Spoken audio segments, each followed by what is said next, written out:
Hello, this is Flights in Asia, and in this video, we'll be heading to Abu Dhabi in the UAE, where Etihad is laying out its plans for its fleet, which includes the use of the Airbus A380s until the 2030s, as well as what to expect from the airline's incoming Airbus A321LRs. The future fleet plans of Etihad was revealed during a recent interview of CEO Antonoaldo Neves with the German-based Aerotelegraph, where Neves addressed the state of the airline, the future strategy, and the fleet plans.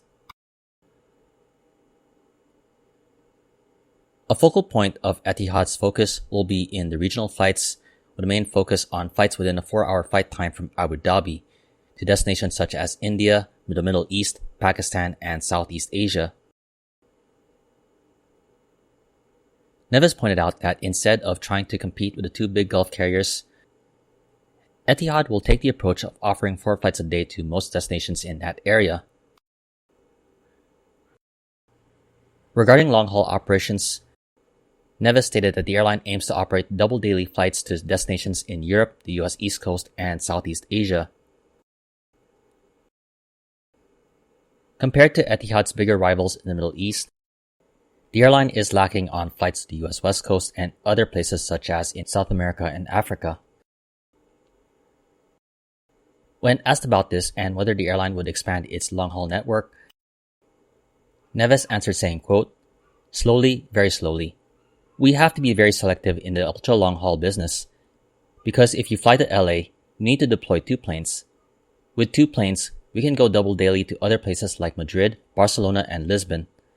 So ultra-long-haul in the short term is not high on our priority list. In 2, 3, 4 years, when we have strengthened the network, I may add ultra-long-haul flights." With the approach of focusing on regional flights, the aim to position Etihad to offer multiple flights per day is a key part of driving the decisions for the future fleet plans. For the airline's 5-year fleet plan, Neves stated the airline aims to have around 150 to 160 aircraft and add 40 destinations to raise its network to 110 globally by 2030. Currently, the airline operates a fleet of 89 planes, including narrow-body A320s and A321s, to the Airbus and Boeing widebody jets. Of that, Neves stated that the airline plans to have around 80 to 100 widebody jets and 60 to 80 narrow-bodies. With this large fleet, the airline aims to operate and compete on flight frequencies, with Neves using the example of the route between Riyadh and Madrid via Abu Dhabi. By offering multiple flights, the airline could offer reduced connection times and more choices for travel between the two cities.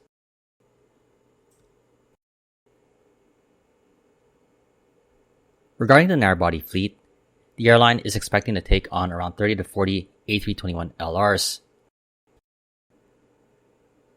After delays, the first 10 are expected to be delivered next year, though as of now, Etihad has not stated any destinations that the aircraft will be used on. However, in the interview, Neves stated that Etihad's A321LRs will have 158 seats, including 14 lie-flat business class seats and 144 in economy. As for where the aircraft could be deployed to, it would likely be deployed on routes with frequency and thinner markets, using the example of Copenhagen, Denmark. Regarding this, Neves said, quote, "If I went to Copenhagen twice a day with a wide-body aircraft, I would lose a lot of money. But it will eventually work if I can deploy an A321LR to Copenhagen, or I can fly 7 days a week to Nice with that plane. But I cannot send a Boeing 777 7 days a week to Nice." Shifting to Etihad's plans for the widebody jets, one of the big things discussed was the A380s, which will be flying until 2032.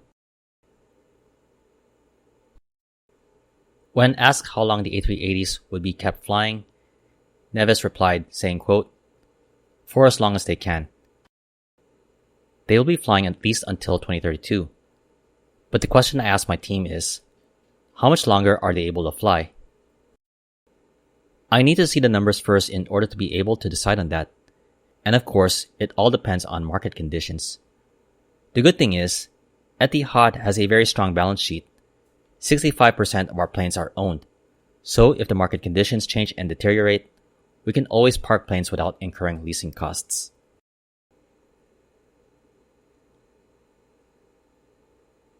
While the fans of the A380s would be happy to hear that the aircraft will be flying into the 2030s, Neves addressed Etihad's relationship with Boeing and its options for Boeing 787s and the 777X. Regarding any widebody jet orders with Boeing, Neves said, quote, "The contracts we have were all restructured. So today, I don't have any firm commitment for the 777X. I have the option to buy those planes, but I also have the option to buy more 787s. We have a great relationship with Boeing, but as of now, the 777X doesn't play any role in our 5-year plan." Going forward, while acknowledging that the A380s and the 777s will retire from the fleet, Neves did name the potential replacements being the A350-1000s or the 777X.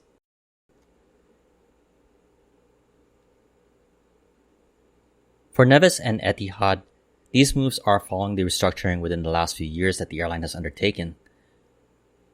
In the eyes of Neves and Etihad, size doesn't really matter as the airline is looking to be financially viable and sustainable in the long term.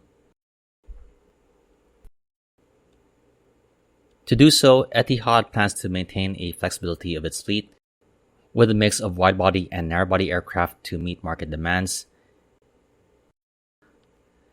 As for future aircraft orders, especially for widebody jets, the airline is looking to keep its options open for now.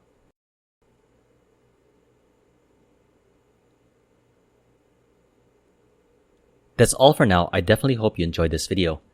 If you liked it, please like, comment, share, and subscribe. This has been Flights in Asia. Thank you for watching and have a great day.